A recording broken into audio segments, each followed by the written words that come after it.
the Idries Shah Foundation podcast. Practical Psychology for Today. Featuring the works of Idries Shah, voiced by David Ault.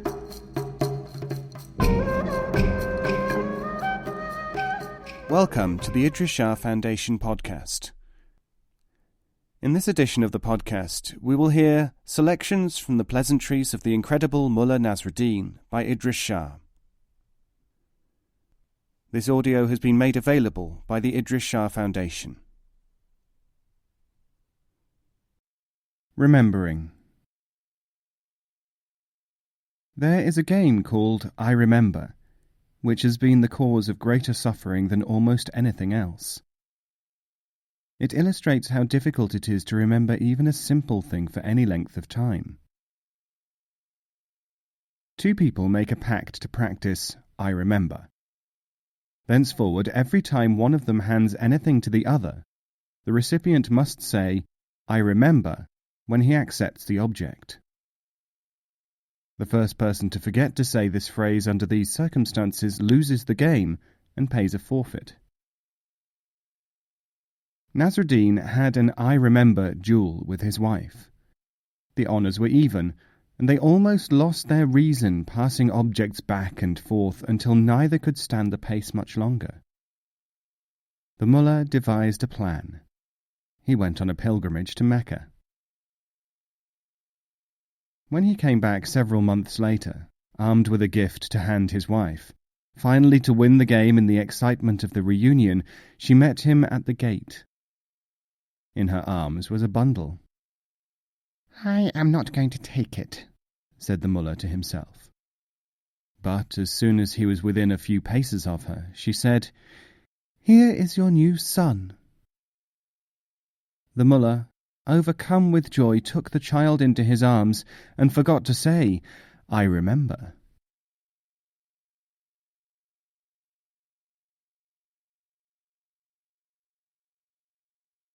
Refutation of the philosophers.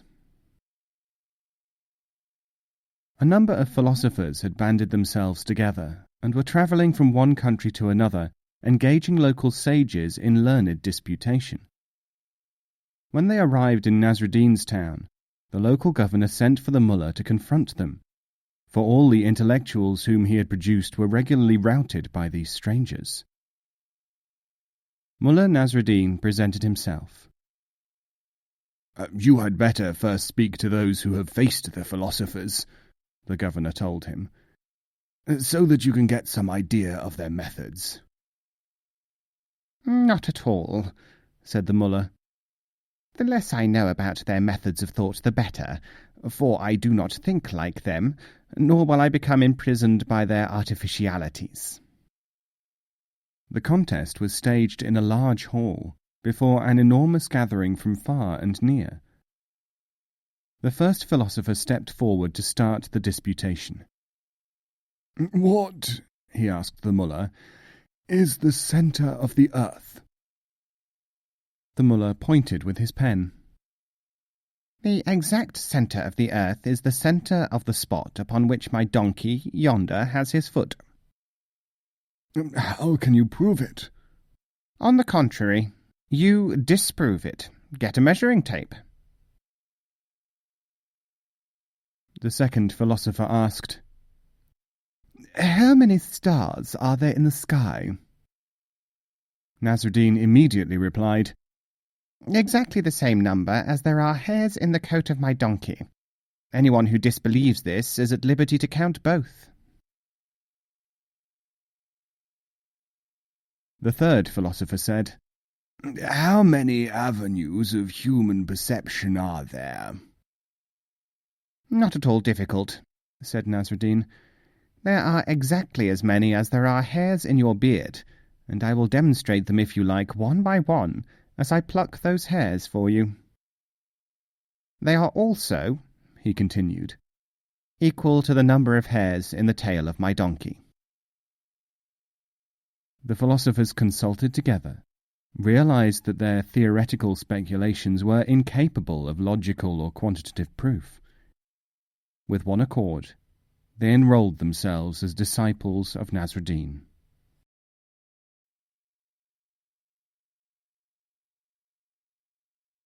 Ask me another. According to the general opinion of the uninitiated, mused Nasrudin as he walked along the road, dervishes are mad. According to the sages, however, they are the true masters of the world. I would like to test one and myself to make sure.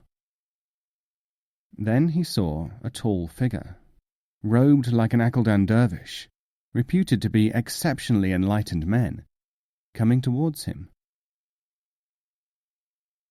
Friend, said the mullah, I want to perform an experiment to test your powers of psychic penetration and also my sanity. Proceed, said the Akaldan. Nasrudin made a sudden sweeping motion with his arm, then clenched his fist. What have I in my hand? A horse, chariot, and driver, said the Akaldan immediately. That's no real test. Nasrudin was petulant. Because you saw me pick them up.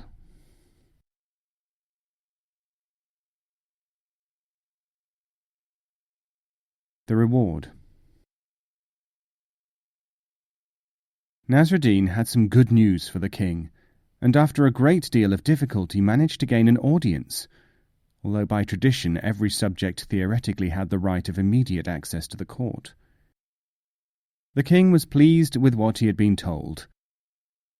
"Choose your own reward," he said. 50 lashes, said Nasrudin. Puzzled, the king ordered that Nasrudin be beaten.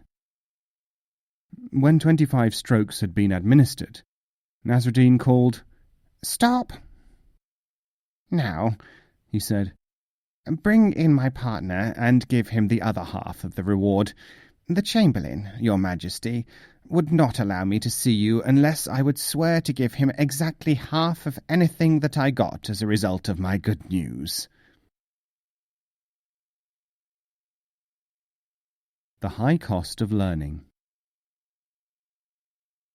Nasrudin decided that he could benefit by learning something new. He went to see a master musician. "How much do you charge to teach lute playing?"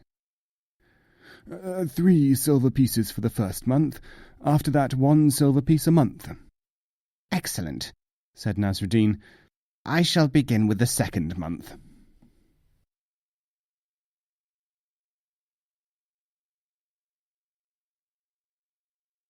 The spiritual teacher. A wizened sage, from beyond Asashak, a far-off eastern land, had arrived in the village.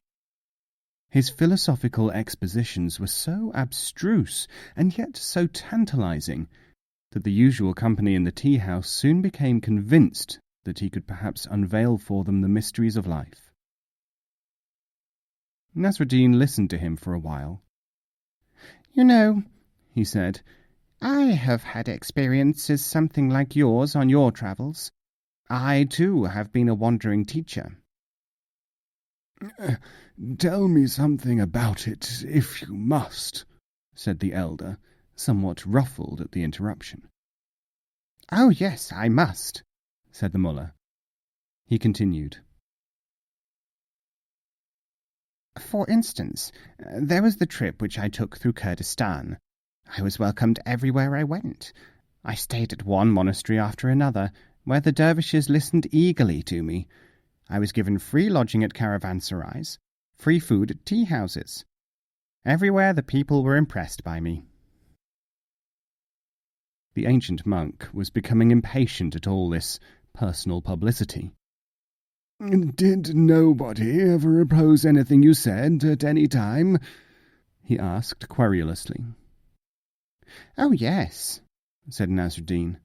"Once I was beaten up and put in the stocks, then driven out of a town." "Why was that?" "Well, you see, the people there happened to understand Turkish, the language I was doing my teaching in." "What about the people who had welcomed you?"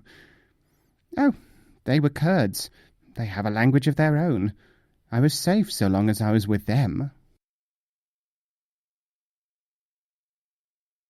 hot soup, cold hands.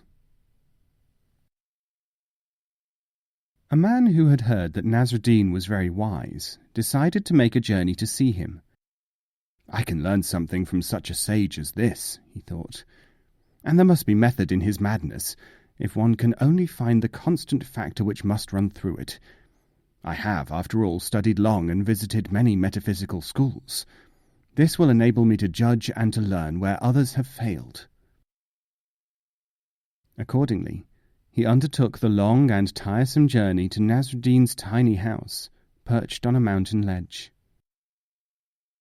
Looking in through the window, he saw Nasrudin huddled beside a feeble fire, blowing into his cupped hands. As soon as he was admitted, he asked the mullah what he had been doing. Warming my hands with my breath, Nasrudin told him. After that, neither party started any conversation, and the seeker wondered whether Nasrudin would vouchsafe any of his wisdom after all.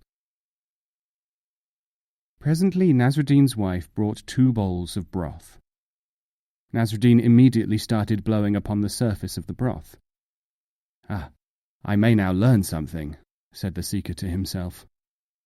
Aloud he said, What are you doing, teacher? Blowing on my broth to cool it with my breath, said the mullah. The man is undoubtedly a fraud and probably a liar, said the visitor inwardly. First he blows for hot, and then he blows for cold. How can I believe anything he may say to me? And he went away. The time has not been wasted, he told himself, as he made his way back along the mountain road. For at least I have established that Nasrudin is no teacher.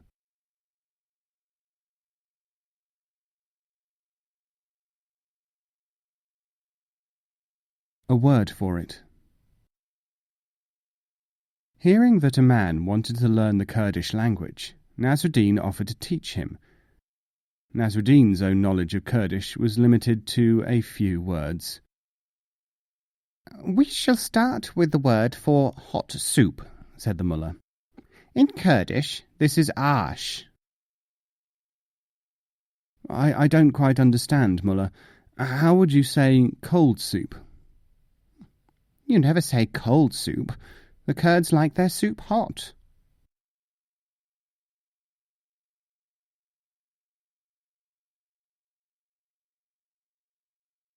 Science. A scientist and a logician met Nasrudin and wrangled with him as they walked along a road. Nasrudin was hard-pressed. The scientist said, I cannot accept anything as existing unless I carry out a test or unless I see it with my own eyes. The logician said, I cannot attempt anything unless I have worked it out in theory beforehand. Suddenly, Nasrudin knelt down and started to pour something into a lake beside the road. What are you doing? They asked together. You know how yogurt multiplies when you put it into milk? Well, I am adding a little yogurt to this water. But you can't make yogurt that way. I know, but just supposing it takes.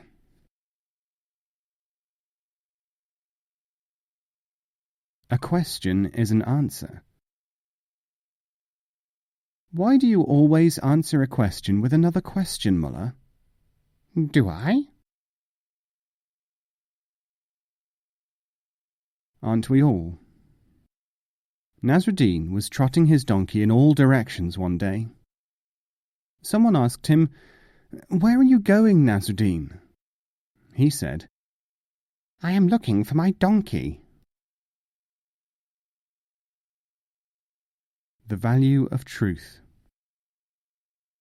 If you want truth, Nasrudin told a group of seekers who had come to hear his teachings, you will have to pay for it.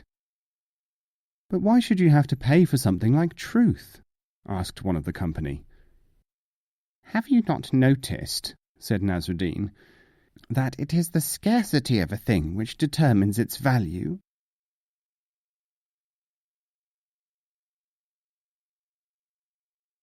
Take no chances. A theologian was ill. He had heard that Nasrudin was a mystic, and in his semi-delirium convinced himself that there might be something in all this after all. So he sent for the mullah. "Prescribe a prayer which can ease me into the other world, mullah," he said, "for you have a reputation of being in communication with another dimension." "Delighted," said Nasrudin. "Here you are. God help me, devil help me." Forgetting his infirmity, the divine sat bolt upright, scandalized. "Mullah, you must be insane." "Not at all, my dear fellow. A man in your position cannot afford to take chances. When he sees two alternatives, he should try to provide for either of them working out." Guess what? A wag met Nasrudin. In his pocket he had an egg. "Tell me, mullah, are you any good at guessing games?" "Not bad," said Nasrudin. "Very well, then. Tell me what I have in my pocket." "Give me a clue, then." "It is shaped like an egg. It is yellow and white inside, and it looks like an egg." "Some sort of a cake," said Nasrudin.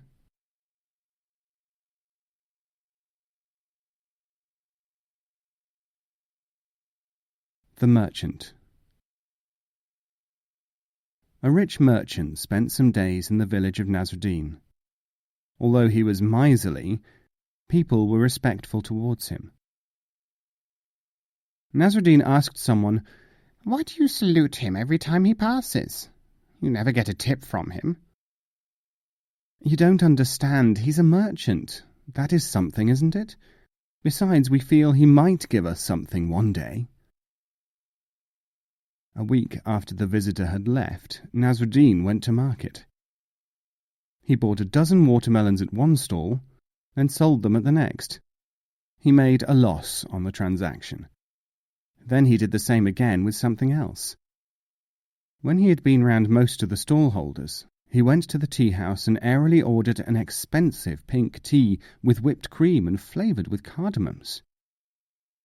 Presently the tea-house began to fill with people, anxious to know what had happened to Nasrudin.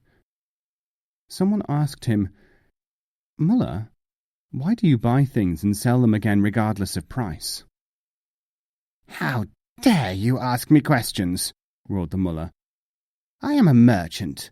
That is something, isn't it? And I might give you something one day."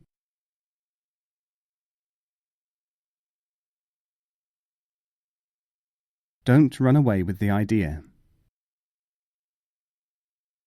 Nasrudin was sedately riding his donkey along the road when it suddenly reared and he fell off. A group of small boys playing surrounded him and almost split their sides with laughter.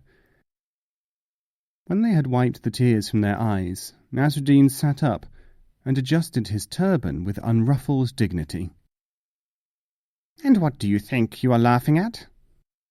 "Mullah," they said, chortling at the memory. "It was a wonderful sight. We were laughing at you falling off your donkey." "You have not taken into consideration," said Nasrudin, "the possibility that I might have had a reason for falling."